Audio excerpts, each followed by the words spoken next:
You ask Tiger to solve. This deals with linear equations with one unknown. The final result is h equals 3. Let's solve it step by step. Simplify the expression. Expand the parentheses. Group like terms.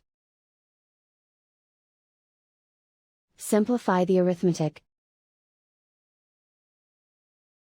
Group all constants on the right side of the equation. Subtract 6 from both sides. Simplify the arithmetic.